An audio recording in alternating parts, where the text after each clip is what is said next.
Le pedimos a la sociedad y a nuestros jóvenes que sean innovadores, creativos, y le ponemos todas las barreras. Se empieza a crear una regulación sobre otra regulación, y ahí es donde entra la corrupción. Estamos tratando de poner en las manos del hacedor de política pública toda la información necesaria para que se hagan las reformas habidas y por haber.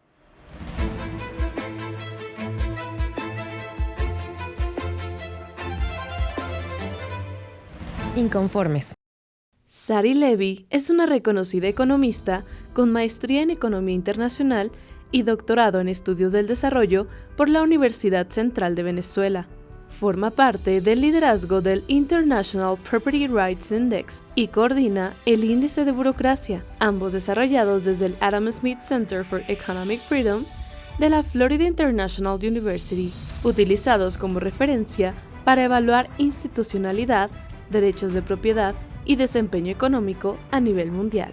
Bienvenidos a Inconformes, el podcast de la Universidad de la Libertad.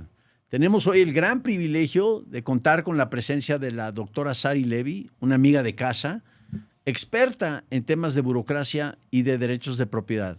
Sari es investigadora senior del Adam Smith Center for Economic Freedom en la Universidad Internacional de Florida, en Miami. Ha estado aquí en la universidad en ocasiones anteriores. Y en lo personal, yo llevo ya varios años colaborando en toda una serie de proyectos con ella. Yo quisiera presentar en esta ocasión para Inconformes la enorme relevancia del entorno regulatorio, tanto en temas de trámites burocráticos como en temas de derechos de propiedad, para la gestión empresarial, sobre todo aquellos jóvenes que están iniciando sus proyectos empresariales y que quieren salir adelante. Sari, bienvenida a Inconformes. La verdad, Roberto, un verdadero placer, un privilegio de estar aquí con ustedes y como siempre, acompañada de ti en estos temas que tanto nos impulsan. Y en ambos casos tú estás hablando del tema de las instituciones. La institucionalidad es definitivamente algo que sabemos que es medular para el desarrollo de las naciones. Son esas reglas de juego que fomentan incentivos y esos incentivos son los que pueden generar o no prosperidad. Al marcar el comportamiento humano en sociedad, nosotros marcamos el futuro de nuestros países, de nuestras sociedades. Y sea que lo veamos con el índice de derechos de propiedad, el índice internacional de derechos de propiedad, que es un indicador, un barómetro de cómo es la robustez de los derechos de propiedad en los distintos países del mundo y cómo ello impulsa la innovación, el crecimiento y la prosperidad, o sea que lo veamos con el índice de burocracia, donde la tramitología pasa quizás desapercibida de algunas regulaciones, pero se convierte en esa barrera que impide que se concreten tantas iniciativas valiosas, generadoras de puestos de trabajo, de creatividad, de innovación. De innovación y, por supuesto, de impulso a la prosperidad. Y siempre con un elemento común en ambas. Y es que la libertad del individuo es ese sustrato que es tan importante para que el desarrollo se dé debidamente. Es el respeto a esa dignidad del ser humano dada su libertad. Porque sin libertad, señores, definitivamente no podemos pensarnos a futuro. Nuestro futuro debe ser siempre pensado con ese norte como norte y como base, la libertad. Pues bien, nosotros vemos aquí en la universidad, cuando hablamos de la importancia de tener una mentalidad inconforme, de que nunca estés satisfecho con lo que estás haciendo en tu propio proyecto empresarial.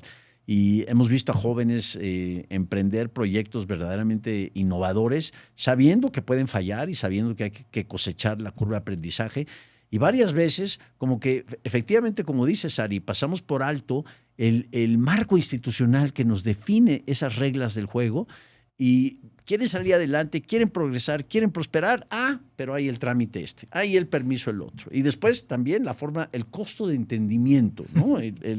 La economía de la extorsión, como le llama Luis de la Calle, y la renta que se le tiene que parar al burócrata. O si es un proyecto inmobiliario, de repente pues no hay certidumbre en el tema de los derechos de propiedad. Está ante el registro público, pero para poder registrar la propiedad tienes que dar una cuota de impulso administrativo. Esta es la forma elegante que le llamamos en algunos administrativo. Sí, la cuota de impulso administrativo es la forma elegante de lo que aquí llamamos mochila o mordida o coima en tu país y en otros países. Y lo vemos en toda América Latina.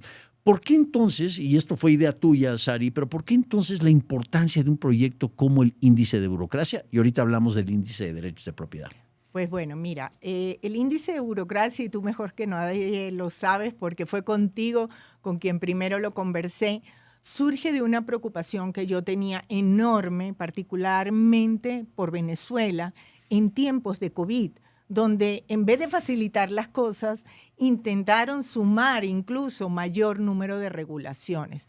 Y cuando yo decía, pero esto no tiene sentido, luego entonces dije, no, esto no hay que verlo únicamente para el caso Venezuela, hay que verlo en el contexto latinoamericano, porque en esa evaluación comparativa es que realmente nos damos cuenta de las fallas que podemos tener y también de las lecciones que podemos aprender.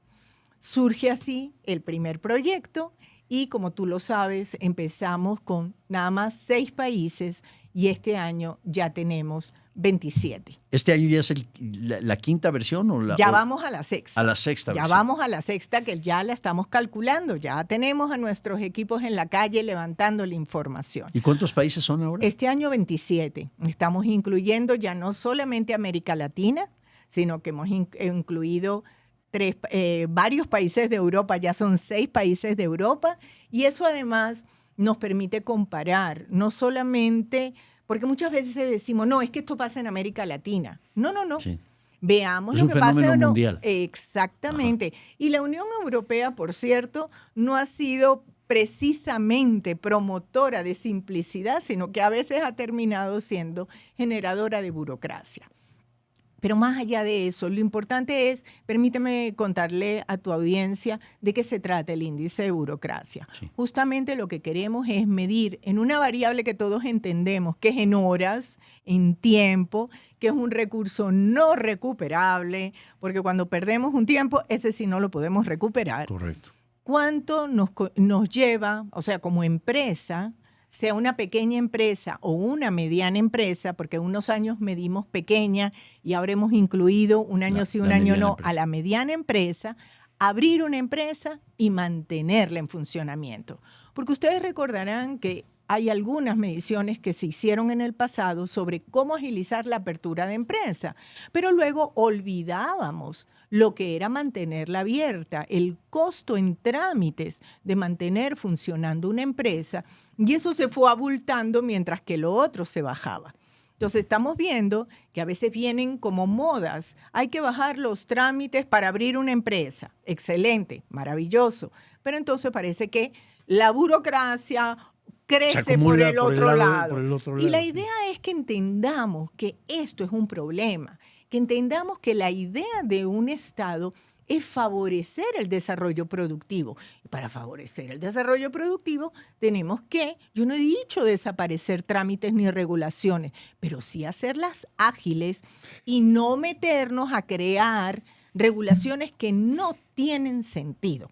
Que eso es lo que hemos visto. Se empieza a crear una regulación sobre otra regulación hasta que llega un momento que tienes una especie de selva regulatoria en la que te pierdes o no puedes penetrar. O te asfixias. Y ahí es donde entra la corrupción, porque entonces aparece como mecanismo de salvación. Vean ustedes a qué locura hemos llegado, donde la corrupción es el mecanismo para saltar la barrera burocrática. Es una especie de impuesto extralegal que estás pagando simplemente para trabajar. Pues la verdad es que definitivamente cuando nosotros pusimos ese moto, #déjame trabajar, teníamos toda la razón, porque eso es a lo que se le impide al ciudadano.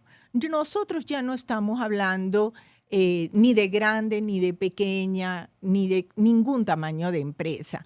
Esto es un impulso negativo al mérito y al esfuerzo. Y a la dignidad. Exactamente. Y tú me acababas de mencionar a este conjunto de jóvenes.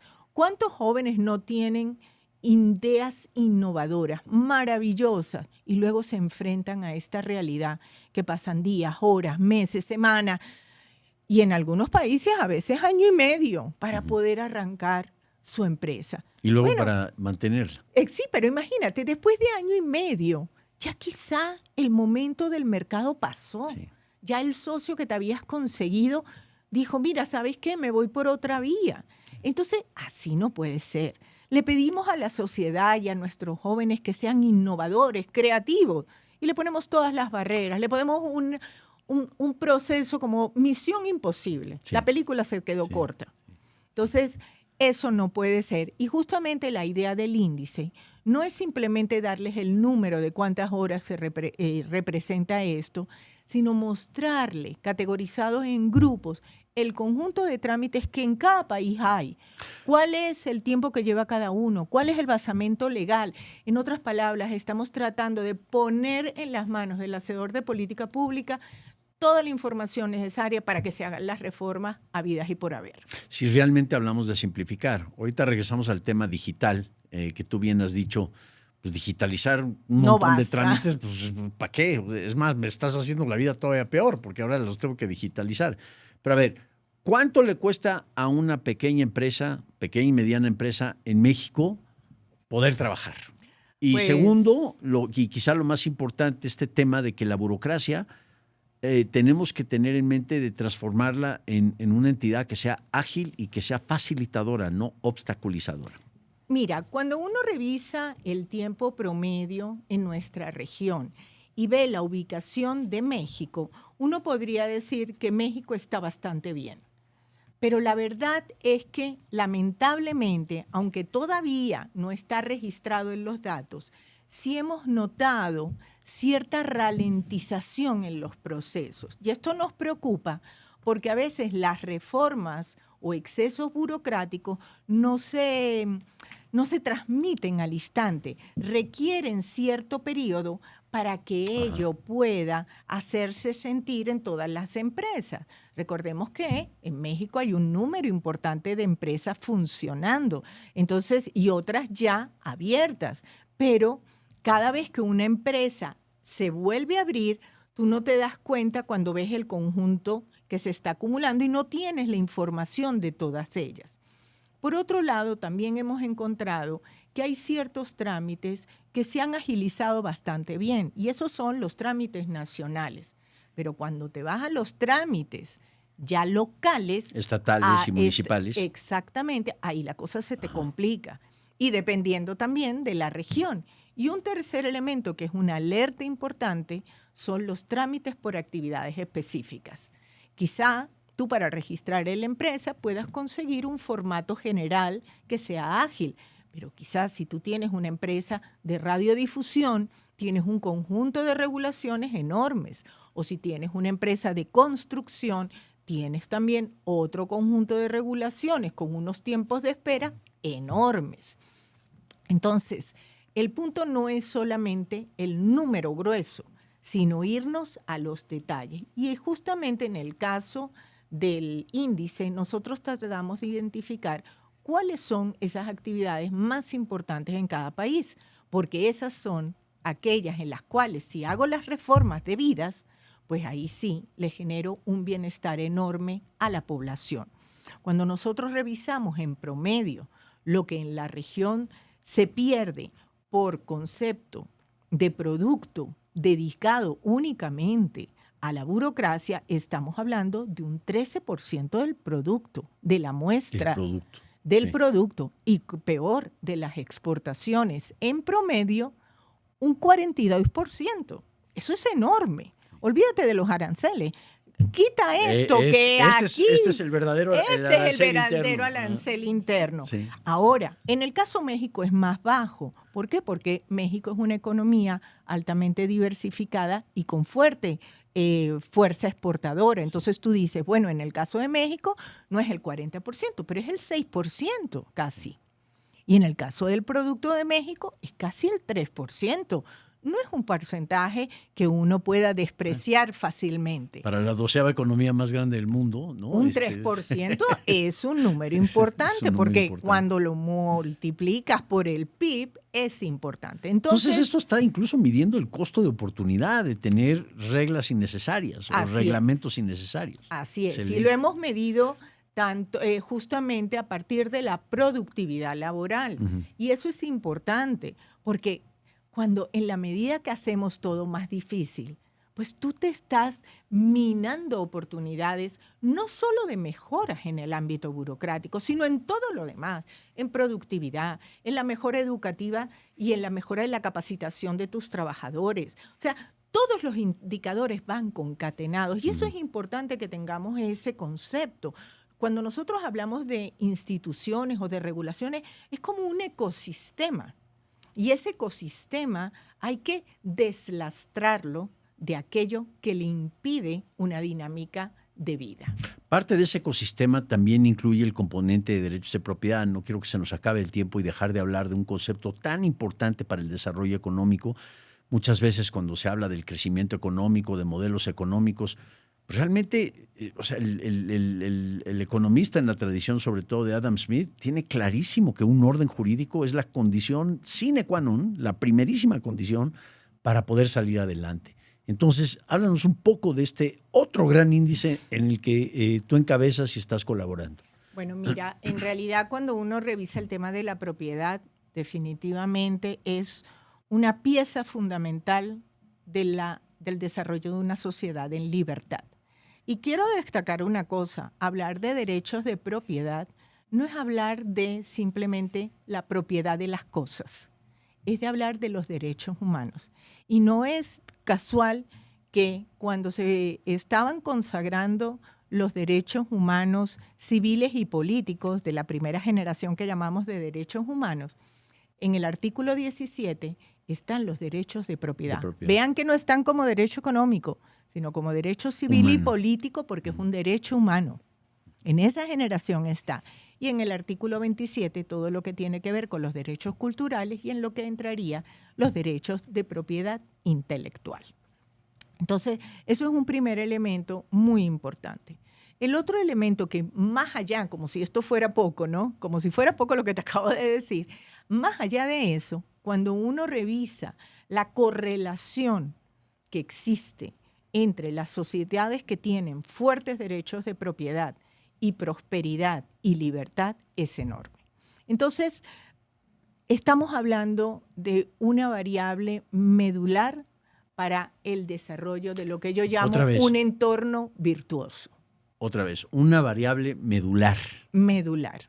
Para un entorno virtuoso, de crecimiento, de prosperidad, de progreso humano, de innovación, de movilidad social. Así es. De todo lo que queremos buscar para superar la pobreza, las desigualdades que existan y sobre todo para aquellas familias que viven en marginación. ¿Cómo se calcula este índice? Fíjate, y es importante que te lo diga. Nosotros incorporamos 3 componentes. Uno que tiene que ver con la estabilidad legal y política, el entorno legal y político. Lo primero que medimos es si el país tiene Estado de Derecho, si tiene control de la corrupción, estabilidad política. Entonces, esos son elementos vitales. Claro. ¿Y cuáles son los otros 2? Bueno, los 2 derechos que hay, me refiero sobre las 2 propiedades que hay, derechos de propiedad física y derechos de propiedad intelectual. Entonces, combinamos los 3 elementos y nos da el indicador. ¿Qué hemos observado a lo largo de este tiempo? Yo ya llevo calculando este índice se calcula desde el año 2007, ojo. ¿Y qué hemos observado, por ejemplo, en el último tiempo? El mejor año que hemos obtenido en los últimos años es el del año 2018. Pero lamentablemente, luego nos vino, por ejemplo, una pequeña declinación y luego vino el periodo de la pandemia COVID. Después de la pandemia COVID, el deterioro a los derechos de propiedad fue enorme. Uh-huh. Eso fue realmente que nos llevamos un susto tremendo porque dijimos, la gente no se está dando cuenta de lo que significó la afectación a los derechos de propiedad en ese periodo.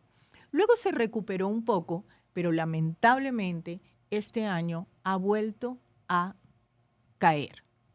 Digamos que no es tanto, es un 1%, pero para mí es una alerta, sí. Y es una alerta, claro, que no se puede dejar pasar. Sí. Y que también hemos observado a lo largo del tiempo. Nosotros hemos visto que cuando comparamos las regiones, más o menos siempre mantienen el mismo ordenamiento. Las sociedades avanzadas o con mayores ingresos son las que están mejor posicionadas y lamentablemente los países que están menos desarrollados, eso lo tienen más débiles. ¿Qué hemos notado también? Que en el tema de propiedad intelectual, algunos países no tan desarrollados han mejorado todas sus regulaciones en este tema, pero están muy frágiles en el entorno político y legal. Y si tú no tienes Estado de Derecho, un verdadero rule of law que te permita que esas reglas las puedas hacer enforcement, como decimos en inglés, hacer cumplir, pues definitivamente eso no es una buena señal. Entonces no es suficiente. Se nos acaba el tiempo, Sari. Coloquialmente hemos hablado aquí en esta casa y en otras partes del grupo que derechos de propiedad al final del día significa que lo mío es mío. Y creo que eso lo entiende absolutamente todo el mundo. Pero creo que más aún el pequeño empresario, el microempresario va a entender la importancia de que lo mío es mío y que lo puedo transferir y que lo puedo vender y que tengo la libertad de hacerlo. Porque como bien señalas, esto al final del día descansa en el tema de libertad.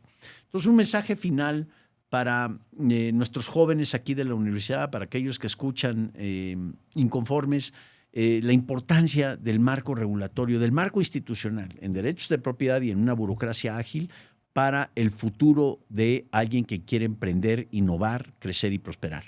Bueno, realmente creo que lo has dicho tú en la pregunta, porque definitivamente la institucionalidad, conformar en un país, desarrollar una institucionalidad que impulse conductas en sus ciudadanos virtuosas, respetando la libertad como fundamento de esos ciudadanos, es el principio que podemos proyectar para las sociedades que queremos hacia el futuro. Nosotros no queremos mirar atrás, queremos mirar hacia adelante y queremos mirar hacia adelante para una sociedad de nuevos jóvenes que van a tener un no siglo XXI, un siglo XXII que puedan conquistar debidamente. Tanto en el caso del Adam Smith Center for Economic Freedom, en el que desarrollamos el índice de burocracia, como en Property Rights Alliance, donde desarrollamos el índice internacional de derechos de propiedad, estamos convencidos de que esos son los principios para impulsar las sociedades libres, justas y prósperas hacia el futuro. Qué privilegio tenerte aquí en Inconformes, Sari. Muchísimas gracias a la doctora Sari Levy. Gracias a ti. Inconformes es producido en la Universidad de la Libertad.